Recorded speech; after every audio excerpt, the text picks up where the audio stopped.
നമസ്കാരം R P. നമസ്കാരം. പാറ്റാ സമരം സംഘർഷഭരിതമാവുകയാണെന്നാണ് പ്രത്യേകിച്ച് മലയാള മാധ്യമങ്ങൾ പറയുന്നത്. മോദി വിറച്ചു തുടങ്ങുമെന്നാണ് പറയുന്നത്. ഇന്നലെ ഡൽഹിയിൽ സംഘർഷഭരിതമായിട്ടുള്ള സാഹചര്യങ്ങൾ സൃഷ്ടിക്കപ്പെടുകയും ചെയ്തു. പാർലമെന്റ് മാർച്ച് എന്നൊക്കെ പറഞ്ഞ്, പ്രത്യേകിച്ച് കേരള ഹൗസിന്റെ ചുറ്റുവട്ടങ്ങളിൽ. എങ്ങനെ കാണുന്നു ഇതിന്? ഈ സംഭവങ്ങൾ എങ്ങനെയാണ് വികസിച്ചു വരുന്നത്? അല്ല, ഈ വികസിച്ചു വരുന്നതിന് മുമ്പ് ഏറ്റവും അവസാനത്തെ ഒരു സംഭവവികാസത്തിൽ നിന്ന് ചർച്ച തുടങ്ങാമെന്ന് തോന്നുന്നു. അല്പം മുമ്പ് ഈ സമരത്തിൻ്റെ നേതാവ് എന്ന് സ്വയം വിശേഷിപ്പിക്കുന്ന ഇപ്പോൾ വിദേശത്ത് നിന്ന് വന്നിറങ്ങിയ അഭിജിത്ത് മാധ്യമങ്ങളോട് സംസാരിക്കുന്നത് ഞാൻ കാണുമായിരുന്നു. ഏതാനും നിമിഷങ്ങൾ മുമ്പാണ്. അപ്പോൾ അയാൾ പറയുന്ന ബാക്കി കാര്യങ്ങളൊക്കെ നിരന്തരം പറഞ്ഞുകൊണ്ടിരുന്നതാണ്. പക്ഷേ ഇപ്പോൾ ഗിയർ ഒന്ന് മാറ്റിയിട്ടുണ്ട്. ഇന്ന് പറയുന്നത് മോദിയെ ടാർഗറ്റ് ചെയ്തുകൊണ്ടാണ്. അതായത് ഇവിടെ ജനാധിപത്യം ഉണ്ട് എന്ന് ആര് പറഞ്ഞു? ഇവിടെ ജനാധിപത്യം അല്ല ഉള്ളത്, ഇവിടെ ഏകാധിപത്യമാണ് ഉള്ളത്. അപ്പോൾ ഇത് വളരെ കൃത്യമായിട്ട് തന്നെ ബംഗ്ലാദേശിലും നേപ്പാളിലും മറ്റ് പല സ്ഥലങ്ങളിലും നടന്ന അതേ പ്ലേ ബുക്കിൻ്റെ അടുത്ത ടൂള് ഇന്ന് രാവിലെ ഇറങ്ങിയിട്ടുണ്ട് എന്ന് ഞാൻ ചൂണ്ടിക്കാണിക്കുകയാണ്. അപ്പോൾ ഇത് നീറ്റ് പരീക്ഷയല്ല, വിദ്യാർത്ഥികളുടെ പ്രശ്നമല്ല, ഇതൊന്നുമല്ല, ഇത് രാഷ്ട്രീയം പോലുമല്ല. ഇത് മോദിയെ ടാർഗറ്റ് ചെയ്ത്, ഈ രാഷ്ട്രീയം, മോദിയുടെ രാഷ്ട്രീയത്തെ ടാർഗറ്റ് ചെയ്ത്, മോദിയുടെ സർക്കാരിനെ ടാർഗറ്റ് ചെയ്ത് അത് താഴെ ഇറക്കുക. ആ സമരത്തിൻ്റെ ഏക ലക്ഷ്യം, ഏക ഉദ്ദേശം അതുതന്നെയാണ് എന്ന് ഇന്ന് രാവിലെ ഈ പറയുന്ന പറച്ചിൽ, ഇത് നമുക്ക് നേരത്തെ അറിയാവുന്ന കാര്യമാണ്. പക്ഷേ ഇന്ന് അത് വളരെ കൃത്യമായിട്ട് വന്നിട്ടുണ്ട്. അതായത് ഓരോ ഗിയറായിട്ട് ഇവർ മാറ്റി കൊണ്ടുപോവുകയാണ്. അപ്പോൾ അതാണ് ഒന്നാമത്തെ കാര്യം. രണ്ടാമത്തെ കാര്യം, പച്ചക്കള്ളങ്ങളാണ് ഇയാളും മറ്റുള്ളവരും പ്രചരിപ്പിക്കുന്നത്. ഇപ്പോൾ ഇന്ന് രാവിലെ പറഞ്ഞ ഒരു കാര്യം, ഇന്നലെ ഇതുവരെ പറഞ്ഞുകൊണ്ടിരുന്നത് സർക്കാർ ഞങ്ങളോട് സംസാരിക്കുന്നില്ല എന്നാണ്. JP നദ്ദ അദ്ദേഹം തന്നെ ഈ കുട്ടികളോട് സംസാരിച്ചാണ്. അപ്പോൾ ഈ രണ്ട് പേരെ നദ്ദയുടെ ഓഫീസിലേക്ക് വിളിച്ച് സംസാരിക്കുകയും ചെയ്തു. വളരെ സൗഹാർദ്ദപരമായിരുന്നു ആ സംഭാഷണം. തീരുമാനമായില്ലെങ്കിൽ കൂടി, അതായത് തീരുമാനം ധർമ്മേന്ദ്ര പ്രധാൻ്റെ രാജി എന്നുള്ള വിഷയത്തിൽ അത് ഞങ്ങൾക്കിപ്പോൾ പറ്റില്ല, അതിനെക്കുറിച്ച് നമുക്ക് ചർച്ച ചെയ്യണം എന്തുകൊണ്ട് പറ്റില്ല എന്ന്. പക്ഷേ അത് കഴിഞ്ഞുള്ള ബാക്കി രണ്ട് പ്രധാനപ്പെട്ട ആവശ്യങ്ങളോടും അനുഭാവപൂർണ്ണമായിട്ട് സർക്കാർ പ്രതികരിക്കാമെന്ന് സർക്കാർ ഉറപ്പ് നൽകിയതാണ്. ആ സമയത്താണ് മറുവശത്ത് പാർലമെൻറ്റ് നമുക്ക് തകർക്കണമെന്നും പറഞ്ഞ്, അതായത് പാർലമെൻറ്റ് ഉപരോധിക്കുകയൊന്നുമല്ല, പാർലമെൻറ്റ് തകർക്കണം എന്നും പറഞ്ഞുകൊണ്ട് സമരം നടക്കുന്നത്. പക്ഷേ മറുവശത്ത് ഈ ചർച്ച നടക്കുമ്പോഴാണ് ഇന്ന് രാവിലെ ഈ അഭിജിത്ത് മാധ്യമങ്ങളോട് പറഞ്ഞ്, ഇന്നലെ അവരെ പിടിച്ച് അവിടെ ഹൗസ് അറസ്റ്റിലാക്കി, അവരുടെ ഫോൺ പിടിച്ചു മേടിച്ചു, അവിടെ ചർച്ചയൊന്നും നടന്നില്ല, അവരെ തടങ്കലിലാക്കിയവരെ പിന്നെ എന്തിനാണ് ഇന്ന് രാവിലെ അല്ലെങ്കിൽ ഇന്നലെ തന്നെ അരമണിക്കൂർ 1 മണിക്കൂർ കഴിഞ്ഞ് വിട്ടയച്ചത്? ആ 1 മണിക്കൂർ മന്ത്രിയുടെ ഓഫീസിൽ വിളിച്ചു വരുത്തിയാണോ ആരെങ്കിലും തടങ്കലിലാക്കുന്നത്? അപ്പോൾ പച്ചക്കള്ളങ്ങൾ പ്രചരിപ്പിക്കുക, സർക്കാരിനെ പ്രതിക്കൂട്ടിലാക്കുക, ജനങ്ങൾക്കിടയിൽ അരക്ഷിതാവസ്ഥ ഉണ്ടാക്കുക. ഇത് ഞാൻ തുടക്കത്തിൽ പറഞ്ഞ കാര്യം തന്നെയാണ്. നേരെ മറ്റേ പ്ലേ ബുക്കിലേക്കാണ് ഇത് പോകുന്നത്. ഇത് കൃത്യമായിട്ട് ആരൊക്കെയോ പുറത്തു നിന്ന് വളരെ കൃത്യമായി നിയന്ത്രിക്കുന്ന സംഭവമാണ്. അപ്പോൾ ഈ ധർമ്മേന്ദ്ര പ്രധാനിലേക്ക് വന്നു കഴിഞ്ഞാൽ, ധർമ്മേന്ദ്ര പ്രധാന്റെ രാജി ആവശ്യപ്പെട്ടുകൊണ്ടാണ് ഈ പ്രതിഷേധം തുടങ്ങിയത് എന്നാണ് ഇവർ പറയുന്നത്. ധർമ്മേന്ദ്ര പ്രധാൻ രാജിവെച്ചേ മതിയാകും, കാരണം അവരുടെ ബാനറിലെല്ലാം ധർമ്മേന്ദ്ര പ്രധാൻ ഇസ്തിഫാദോ എന്നുള്ള രാജിവെക്കൂ എന്നുള്ള ആവശ്യങ്ങളാണ്. എന്തുകൊണ്ട് ധർമ്മേന്ദ്ര പ്രധാൻ രാജിവെക്കണം അല്ലെങ്കിൽ വെക്കരുത്? അത് രണ്ടാമത്തെ കാര്യം. ഞാൻ അതിന് മുമ്പ് ഇത് ശരിക്കും പറഞ്ഞു കഴിഞ്ഞാൽ ഒരു സിസ്റ്റത്തിൻ്റെ ഫെയിലിയറാണ്, അല്ലെങ്കിൽ ഒരു സിസ്റ്റത്തിനകത്ത് ചിലർ കാണിച്ച കറപ്ഷൻ്റെ പ്രശ്നം കൊണ്ടുണ്ടായ ഫെയിലിയറാണ്.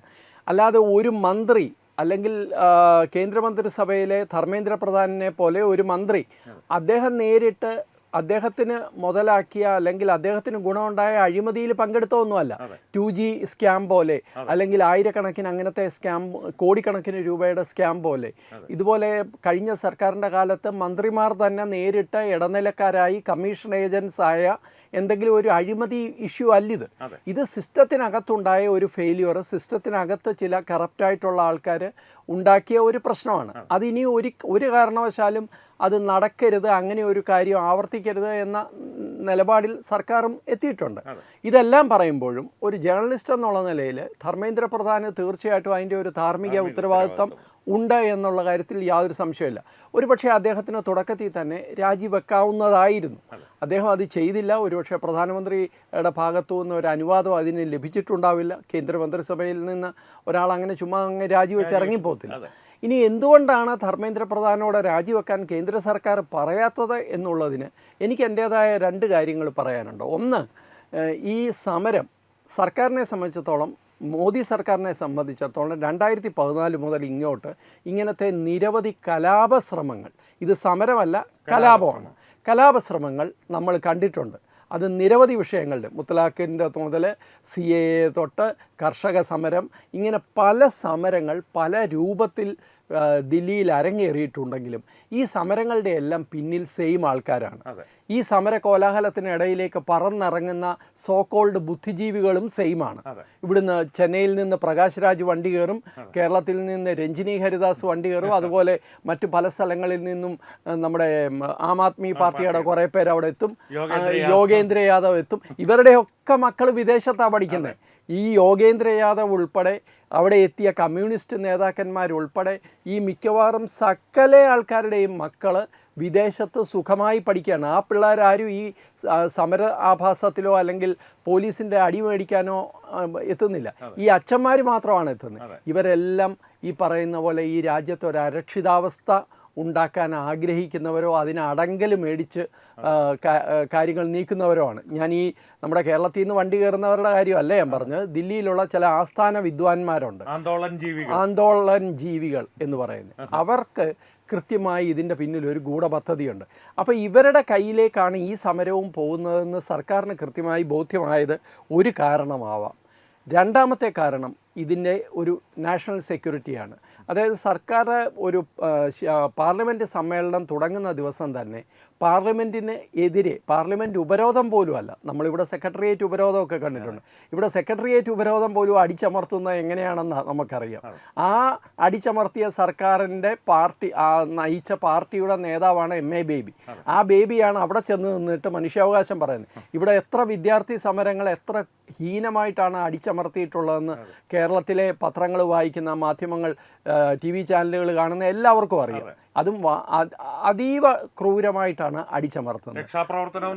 പിന്നെ ഞാൻ അതിലേക്ക് വരികയായിരുന്നു. രക്ഷാപ്രവർത്തനം, ഒരു കഷണം കറുത്ത തുണി കാണിച്ചാൽ പോലീസിനെ വിട്ട്, പോലീസിനെ മാത്രമല്ല മുഖ്യമന്ത്രിയുടെ ഗാർഡുമാർ പോലും റോഡിൽ ഇറങ്ങി അടിക്കുന്ന അവസ്ഥയാണ്. അപ്പോൾ ഇവരൊക്കെയാണ് ഇപ്പോൾ ദില്ലിയിൽ ചെന്ന് മനുഷ്യാവകാശം വിളമ്പുന്നതെന്ന് മറ്റൊരു കാര്യം. പക്ഷേ ഇതിനകത്തൊരു നാഷണൽ സെക്യൂരിറ്റിയുടെ പ്രശ്നമുണ്ട്. അതായത് കേന്ദ്ര സർക്കാരിനെ താഴെ വീഴ്ത്തുക എന്നുള്ള കൃത്യമായ ഉദ്ദേശത്തോടെ പ്രവർത്തിക്കുന്ന ഗൂഢശക്തികൾ തന്നെയാണ് ഈ സമരത്തിൻ്റെ പിന്നിലെന്ന് കേന്ദ്ര സർക്കാരിന് അറിയാം. ഞാൻ നേരത്തെ പറഞ്ഞ പാർലമെൻറ്റ് സ്തംഭിപ്പിക്കുകയല്ല, പാർലമെൻറ്റ് ഉപരോധിക്കുകയല്ല, പാർലമെൻറ്റ് തകർക്കുക എന്നാണ് അവരാവശ്യപ്പെട്ടത്. ഇന്നലെ രാത്രിയിൽ ആ വീഡിയോ ഒന്ന് കാണിച്ചു കൊടുത്താൽ കൊള്ളാം പ്രേക്ഷകരോട്. ഇന്നലെ രാത്രിയിൽ അവിടെ നടന്ന സമരത്തിൽ ധർമ്മേന്ദ്ര പ്രധാൻ പോലും അല്ല കഥാപാത്രം, മോദി മർഗയ, മോദി മരിച്ചു, മോദി ഇല്ലാതായി എന്നൊക്കെ പറഞ്ഞിട്ടുള്ള പാട്ടുകളും ബഹളങ്ങളും മുദ്രാവാക്യം വിളിയൊക്കെയാണ് ഇന്നലെ രാത്രി നടന്നത്. അപ്പോൾ ഇന്നലെ ടാർഗറ്റ് മോദിയാണ്, ടാർഗറ്റ് ഇന്ത്യയുടെ അരക്ഷിതാവസ്ഥയാണ്.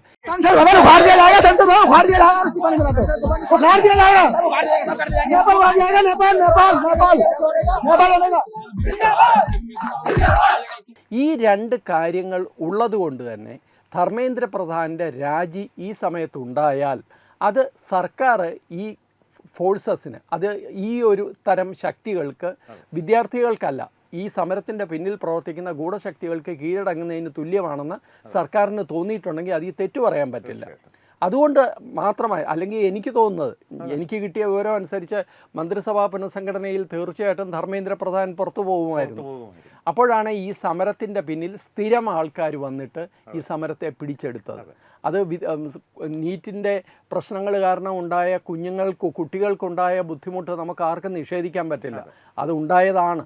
അത് സിസ്റ്റത്തിനകത്തുണ്ടായ ഒരു ഫെയില്യുവറാണ്, സിസ്റ്റത്തിനകത്തുണ്ടായ കറപ്ഷനാണ്.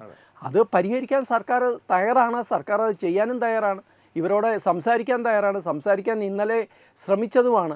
പക്ഷേ സമരത്തെ ഒരു കലാപമാക്കി മാറ്റാൻ എവിടൊക്കെയോ കൃത്യമായ ഒരു പദ്ധതി ഉണ്ടായിരുന്നു. അതാണ് നമ്മൾ മനസ്സിലാക്കേണ്ടത്. അതുകൊണ്ട് തന്നെയാണ് സർക്കാർ ധൈര്യമായിട്ട് ഇത് നേരിട്ട് തന്നെ, ഇതിനപ്പുറം എന്ത് ചെയ്യും? ഇതിനപ്പുറം എന്ത് ചെയ്യും? ഇത് ഇന്നലെ മാക്സിമം ആണ് ഈ ചെയ്യാൻ പറ്റുന്നത്. ഇതിനപ്പുറം എന്ത് ചെയ്യാൻ സാധിക്കും? ഇനി നേരിട്ടൊരു യുദ്ധത്തിലേക്ക് കാര്യങ്ങൾ പോകാൻ അല്ലേ, എനിക്കിതിനകത്ത് ഇരട്ടത്താപ്പാണ് സഹിക്കാൻ പറ്റാത്തത്. ഒരു വശത്ത് മക്കളെയല്ല ഇവിടുത്തെ കേരളത്തിലെ ഒരുപക്ഷെ ഈ പറയുന്ന പോലെ 1-2 പ്രധാനപ്പെട്ട നേതാക്കന്മാർ, നമ്മുടെ കണ്ണൂരിലെ ജയരാജനെ പോലെയുള്ള EP ജയരാജൻ, അങ്ങനെയുള്ള ചില നേതാക്കന്മാരെ ഒഴിച്ചു കഴിഞ്ഞാൽ ബാക്കി സകല കമ്മ്യൂണിസ്റ്റ് നേതാക്കന്മാരുടെയും മക്കൾ വിദേശത്താണ് പഠിക്കുന്നത്. ലക്ഷപ്രഭുക്കളും ബിസിനസ് ചെയ്യുന്നവരുണ്ട്. പഠിത്തം കഴിഞ്ഞു കഴിഞ്ഞാൽ പിന്നെ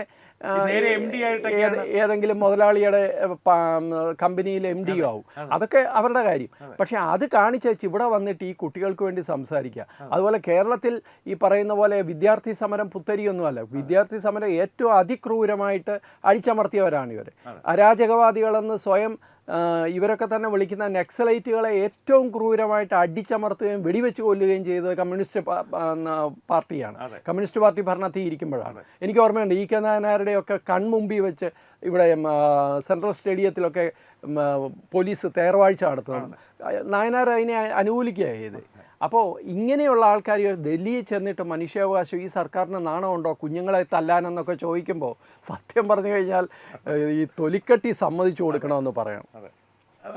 അതിലും എന്നെ അത്ഭുതപ്പെടുത്തിയത് മാധ്യമങ്ങളുടെ, പ്രത്യേകിച്ച് ഇതിന് ഏറ്റവും പ്രചാരകരായിട്ട് നിൽക്കുന്നത് മലയാള മാധ്യമങ്ങളാണ്. കേരളത്തിലുള്ള മുഖ്യധാരാ മാധ്യമങ്ങൾ കുറച്ച് ഇതിനെയൊന്നും മുഖ്യധാര എന്നൊക്കെ വിളിക്കുന്നത് തന്നെ തെറ്റാന്നായി ഞാനും വിളിക്കാറുണ്ട്. പക്ഷെ അത് വിളിക്കുന്നത് തെറ്റാണ്. കാരണം മുഖ്യധാരയല്ല, മുഖ്യ അജണ്ട മാധ്യമങ്ങളാണ്. മുഖ്യ അജണ്ടയാണ്. ഇതിലിപ്പോൾ ഏഷ്യാനെറ്റാണ് ഏറ്റവും കൂടുതൽ ഈ പാറ്റ പാർട്ടിയുടെ വാർത്തകൾ കൊടുക്കുന്നത്. എന്തോ മഹാസംഭവമാണ് എന്നുള്ള നിലയിൽ.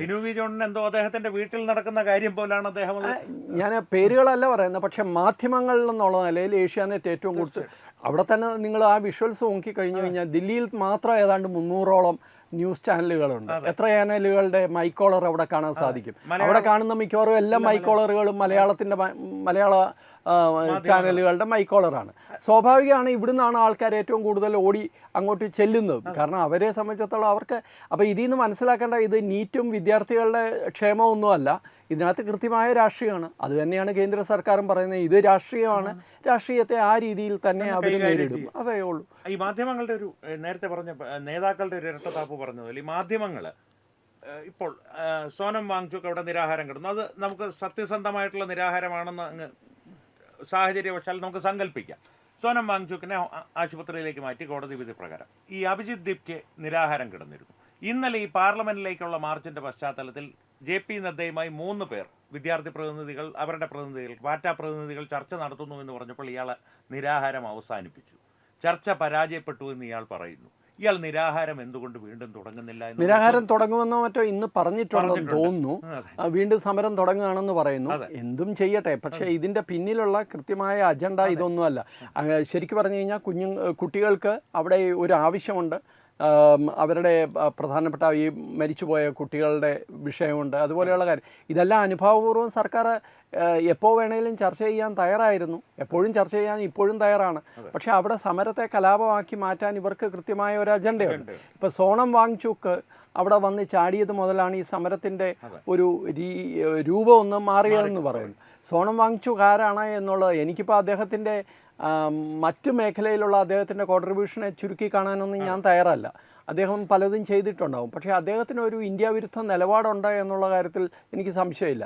അത് BJP-ക്കാർ പറയുന്നതല്ല. ഉടനെ BJP-ക്കാർ ഇങ്ങനെ ഉണ്ടാക്കുന്നതാണ്, സംഘി പ്ലാറ്റ്ഫോമുകൾ പറയുന്ന തെറ്റായ വിവരമാണ് അല്ലെങ്കിൽ അങ്ങനത്തെ കുപ്രചരണമാണെന്നൊന്നും പറയരുത്. മൻമോഹൻ സിംഗിൻ്റെ കാലത്ത് ഇദ്ദേഹത്തിന് കൃത്യമായിട്ട് വാണിംഗ് കൊടുത്ത് അവിടുത്തെ ലേയിലെ ഡിസ്ട്രിക്ട് മജിസ്ട്രേറ്റിൻ്റെ ലെറ്റർ ഇറങ്ങിയിട്ടുണ്ട്. ആ ലെറ്റർ ഫേക്ക് ഒന്നുമല്ല, ആ ലെറ്റർ ഒറിജിനലാണ്. അദ്ദേഹത്തിന് വാണിംഗ് കൊടുത്തിട്ടുണ്ട്. അദ്ദേഹം ഇന്ത്യ വിരുദ്ധ നിലപാടെടുക്കുന്നതിനെതിരെ അദ്ദേഹത്തിന് വാണിംഗ് കൊടുത്തിട്ടുണ്ട്. ആ ലെറ്റർ ഞാൻ കാണിക്കാം, സ്ക്രീനിൽ നിങ്ങൾക്ക് കാണാം ആ ലെറ്റർ. അപ്പോൾ അങ്ങനെയുള്ള ഒരു വ്യക്തിയാണ് ഇവിടെ ചെന്നിട്ട് ഇവരുടെയൊക്കെ ബേസിക് വിരോധമെന്ന് വെച്ച് കഴിഞ്ഞാൽ ഇവർക്കൊക്കെ ഇഷ്ടം പോലെ പണം ലഭിക്കുന്നുണ്ടായിരുന്നു. അവർക്കൊക്കെ ഒരു സമാന്തര സാമ്പത്തിക വ്യവസ്ഥ കൊണ്ടു നടക്കാൻ പറ്റുമായിരുന്നു. അവരുടെയൊക്കെ അജണ്ട നടപ്പാക്കാമായിരുന്നു. ആർക്കും എന്തും ചെയ്യാവുന്ന ഒരവസ്ഥയുണ്ടായിരുന്നു ഈ രാജ്യത്ത്. അത് FCRA എങ്കിൽ FCRA, കള്ളപ്പണമെങ്കിൽ കള്ളപ്പണം, ടാക്സ് അടയ്ക്കാതെ ബിസിനസ് എങ്കിൽ അത്, അല്ലാതെ മറ്റു തരത്തിലുള്ള കമ്മീഷൻ കിട്ടുന്ന മറ്റ് ഏർപ്പാടുകളാണെങ്കിൽ അത്, സർക്കാരുമായി ബന്ധപ്പെട്ട അഴിമതികൾ, സർക്കാരിനുള്ളിൽ തന്നെ മന്ത്രിമാർ തന്നെ അഴിമതി ചെയ്യുമ്പോൾ പിന്നെ ബാക്കിയുള്ളവരുടെയൊക്കെ എന്തും ചെയ്യാവുന്ന അവസ്ഥയാണ്. തമ്പ്രാൻ ഇത്തിരി മുടിച്ചാൽ അമ്പലവാസികളൊക്കെ കക്കും. അതായിരുന്നു അന്നത്തെ സ്ഥിതി. ഇപ്പോൾ അത് മാറിയിട്ട് എല്ലാത്തിലും ഒരു നിയന്ത്രണം കൊണ്ടുവരാൻ ശ്രമിക്കുമ്പോൾ ഇവർക്ക് ആർക്കും സഹിക്കുന്നില്ലെന്നേ. അതിന് കിട്ടിയ ഒരവസരം ഇപ്പം CAA കൊണ്ട് നടന്നില്ല, മറ്റു വിഷയങ്ങളിൽ നടന്നില്ല. കർഷക സമരം കൊണ്ടുവരാൻ ശ്രമിച്ചു, അതിൽ നടന്നില്ല. കാരണം കർഷക സമരം രാജ്യവിരുദ്ധ ശക്തികളുടെ ഭാഗത്തേക്ക് പോകുന്നു, അത് വലിയ ദോഷമാവുമെന്ന് കണ്ടപ്പോൾ മോദി സർക്കാർ അവരുടെ തീരുമാനം പോലും പിൻവലിച്ച് ആ സമരം അവസാനിപ്പിക്കേണ്ടി വന്നു. കാരണം രാജ്യവിരുദ്ധ ശക്തികളാണ് ഇതിൻ്റെ പിന്നിലെന്ന് കൃത്യമായ ഉറപ്പ് കിട്ടിയതുകൊണ്ടാണ് ഇവർ ചെയ്യാൻ ശ്രമിക്കുന്നത് സമരമല്ല കലാപമാണ് എന്ന് കണ്ടുകൊണ്ടാണ് മോദി സർക്കാർ 2 അടി പിന്നോട്ട് പോയത്. അപ്പോൾ അങ്ങനെ വളരെ കൃത്യമായി ചില അജണ്ടകൾ ഇവിടെ നടപ്പാക്കാൻ ശ്രമിക്കുന്ന ആൾക്കാരൊക്കെ തന്നെയാണ് ഇപ്പോൾ ഈ സമരത്തിൻ്റെ മുൻപന്തിയിലും എത്തിച്ചേർന്നിട്ടുള്ളത്. ഈ പ്രക്ഷോഭം വിദ്യാർത്ഥികളുടെ കയ്യിൽ നിന്ന് കൈവിട്ടു പോയിരിക്കുന്നു, അതിനകത്ത് ഒരു സംശയമില്ല. ഇപ്പോൾ ഈ വിദ്യാർത്ഥി നേതാക്കന്മാരായി മുന്നിൽ നിൽക്കുന്നവർ എന്ത് ചെയ്യണം, എന്ത് ചെയ്യരുത്, എപ്പോൾ നിരാഹാരം തുടങ്ങണം, എപ്പോൾ അവസാനിപ്പിക്കണം, സർക്കാരിനോട് എന്തു പറയണം, ഇതെല്ലാം തീരുമാനിക്കുന്നത് പുറത്തുള്ള ആൾക്കാരാണ്. അതിനകത്ത് ഒരു സംശയവുമില്ല. തീർച്ചയായിട്ടും. അപ്പോൾ എന്തായാലും വരും ദിവസങ്ങളിൽ കൂടുതൽ സംഘർഷഭരിതമായി ഡൽഹി മാറുവാനുള്ള സാധ്യതകളുണ്ട്. ഇന്നലെ തന്നെ കലാപമായിരുന്നു സർ. നമ്മൾ വിദ്യാർത്ഥികളെ തല്ലിച്ചതച്ചെന്ന് പറഞ്ഞു. വിദ്യാർത്ഥികൾ എന്താ ചെയ്തത്? വിദ്യാർത്ഥികളല്ലത്, കലാപകാരികൾ എന്താ ചെയ്തത്? പോലീസിന് നേരെ രൂക്ഷമായ കല്ലേറ് നടത്തി. ഒരു ട്രക്ക് നിറയെ കല്ല് അവിടെ കൊണ്ടിട്ടിരിക്കുന്ന പടം ഞാൻ കണ്ടു. അപ്പോൾ ഇതൊക്കെ നേരത്തെ പ്രീ പ്ലാൻഡ് അല്ലായിരുന്നു. 118 പോലീസുകാർ ആശുപത്രിയിലാണ്. ട്രെയിനിന് നേരെ കല്ലെറിഞ്ഞു. മിനിഞ്ഞാന്നങ്ങാണ്ട് ഉദ്ഘാടനം നടത്തി എന്ന് പറയുന്ന ഹൈഡ്രജൻ, ആ ട്രെയിനിന് നേരെ കല്ലെറിയുന്നു. ഇതൊക്കെ 20 പോലീസ് വാഹനങ്ങൾ അവർ തകർത്തു കത്തിക്കാനുള്ള ശ്രമം നടത്തുന്നത് ഉണ്ട്. അപ്പോൾ ഇതെല്ലാം ചെയ്യുന്നത് വിദ്യാർത്ഥികളല്ല, ഇത് കലാപമാണ്, കലാപകാരികളാണ് ചെയ്യുന്നത്. കലാപകാരികളെ അടിച്ചമർത്തി സമാധാനം പുനഃസ്ഥാപിക്കേണ്ട ഒരു ഉത്തരവാദിത്വം സർക്കാരിനുണ്ട്. വിദ്യാർത്ഥികളുടെ ന്യായമായ ആവശ്യങ്ങൾ തീർച്ചയായിട്ടും സർക്കാർ പരിഗണിക്കുകയും ചർച്ച നടത്തുകയും ചെയ്യേണ്ടത് ജനാധിപത്യത്തിൻ്റെ ഭാഗമാണ്. പക്ഷേ അതിന് ശാന്തമായ ഒരു അന്തരീക്ഷവും കൃത്യമായ അജണ്ട ഇല്ലാത്ത ഒരു സമരവും ആവശ്യമാണ്. അതല്ല ഇപ്പോൾ നടക്കുന്നത് എന്നുള്ളത് വളരെ വ്യക്തമാണ്. എന്തായാലും ഈ സമരം ഇത് എങ്ങോട്ട് പോകുമെന്നുള്ളതിനനുസരിച്ച് നമുക്ക് വീണ്ടും ചർച്ചകൾ വേണ്ടി വരും. കാരണം അത്ര ഗുരുതരമായ ഒരു സാഹചര്യത്തിലേക്കാണ് ഇവർ ഭാരതത്തെ കൊണ്ടുപോകാൻ ശ്രമിക്കുന്നത്. ഗുരുതരം എന്നൊക്കെ പറഞ്ഞു കഴിഞ്ഞാൽ ഇത് ഈ പറയുന്ന പോലെ മലയാള മാധ്യമങ്ങൾ ഭയങ്കരമായി ഊതിപ്പെരുപ്പിക്കുന്നുണ്ട്. ഇങ്ങനത്തെ എത്ര സമരങ്ങൾ ദില്ലി കണ്ടിട്ടുണ്ട്, ഇങ്ങനത്തെ എത്ര സമരങ്ങൾ. ഇപ്പോൾ രാഹുൽ ഗാന്ധി ഇന്ന് രാവിലെ, അതുകൂടെ ഒന്ന് പറഞ്ഞുകൊണ്ട് അവസാനിപ്പിക്കുക, രാഹുൽ ഗാന്ധി ഇന്ന് രാവിലെ പറഞ്ഞു ചെറുപ്പക്കാരോട് ഒരു ദയയും ഇല്ലാത്ത പ്രധാനമന്ത്രിയാണ് മോദിയെന്ന്. മോദിയെയാണ് ടാർഗറ്റ് ചെയ്യുന്നത്. ഈ രാഹുൽ ഗാന്ധി ഇത് പറയുമ്പോൾ ഈ ദില്ലിയിലെ തെരുവുകളിൽ തന്നെ സിഖ് കലാപത്തിൻ്റെ സമയത്ത് ചുട്ടരിച്ചു കൊന്നത് മുഴുവൻ യുവാക്കന്മാരെയാണ്. ചുട്ടരിച്ചു കൊല്ലുകയായിരുന്നു യുവാക്കന്മാർ. ടയർ ഇദ്ദേഹത്തിൻ്റെ അച്ഛൻ്റെ അനിയൻ സഞ്ജയ് ഗാന്ധി അടിയന്തരാവസ്ഥ കാലത്ത് എത്ര ചെറുപ്പക്കാരെയാണ് പിടിച്ചുകൊണ്ടുപോയി വന്ധ്യംകരണം നടത്തിയത്. ഇപ്പോൾ കോൺഗ്രസ്സുകാർക്ക് പറയാൻ ഇഷ്ടമില്ലാത്തൊരു ചരിത്രമാണ്, ഓർക്കാൻ ഇഷ്ടമില്ലാത്ത ചരിത്രമാണ്. അവിടെ എല്ലാം ചെറുപ്പക്കാരാണ്. ഇവിടെ അതൊന്നുമല്ല, ഒരു സമരം നടക്കുന്നു, ആ സമരം നടന്നോട്ടെ എന്ന് സർക്കാർ വിചാരിച്ച് ഒരു കാര്യവും സർക്കാർ ചെയ്തില്ല. അവരെ ബുദ്ധിമുട്ടിക്കാനും പോയില്ല, അവരുടെ സമരം നടക്കുകയായിരുന്നു. അത് കലാപമായിട്ട് മാറുന്നു എന്ന് കണ്ടപ്പോൾ മാത്രമാണ്, അല്ലെങ്കിൽ ഒരു പ്രതിഷേധ മാർച്ച് എന്ന പേരിൽ കലാപം ഉണ്ടാക്കാനുള്ള ശ്രമം നടക്കുമ്പോൾ മാത്രമാണ് സർക്കാർ സംവിധാനം ഇടപെട്ടത്. അല്ലാതെ ഇവരുടെ നിരാഹാരത്തിനോ ഇവരുടെ സമരത്തിനോ മോദിയെ തെറി വിളിക്കുന്നതിനോ ഒന്നും സർക്കാർ ഒന്നും ഇതുവരെ മിണ്ടിയിട്ടില്ല. അപ്പോൾ എന്നിട്ട് ഇത് ജനാധിപത്യമല്ല. അപ്പോൾ പിന്നെ ജനാധിപത്യം എന്ന് പറയുന്നത് അടിയന്തരാവസ്ഥ കാലത്തും അതിന് ശേഷം ഈ പറയുന്ന സിഖ് കലാപകാലത്തും പഞ്ചാബിലും ഒക്കെ അരങ്ങേറിയതാണ് ജനാധിപത്യമെങ്കിൽ അങ്ങനത്തെ ജനാധിപത്യം വേണ്ടാന്ന് വെക്കുന്നതായിരിക്കും നല്ലത്. അല്ലെങ്കിൽ ഇവർക്ക് പാർലമെന്റ് തകർക്കാനുള്ള ഒരു അവസരം കൊടുക്കണം. അതാണ് ജനാധിപത്യം. അപ്പോൾ എന്തായാലും വളരെ നന്ദി. രാവിലെ തന്നെ ഈ ഒരു ചർച്ചയ്ക്ക് നമുക്ക് തീർച്ചയായിട്ടും വീണ്ടും കാണാം. നമസ്കാരം. HIV അണുബാധ സന്തോഷപൂർണമായ ഒരു ജീവിതത്തിന് തടസ്സമല്ല. HIV അണുബാധയ്ക്ക് ഫലപ്രദമായ ചികിത്സ ഇന്ന് ലഭ്യമാണ്. ഇതിന് യഥാസമയം അണുബാധ കണ്ടെത്തുന്നതും കാലേക്കൂട്ടി ചികിത്സ നടത്തേണ്ടതും അത്യാവശ്യമാണ്. സൗജന്യമായ ചികിത്സയും മാർഗനിർദ്ദേശങ്ങളും സർക്കാർ ആശുപത്രികളിലെ ART അഥവാ ഉഷസ് കേന്ദ്രങ്ങളിൽ ലഭ്യമാണ്. ആരോഗ്യ സംരക്ഷണം ഓരോരുത്തരുടെയും ഉത്തരവാദിത്തമാണ്.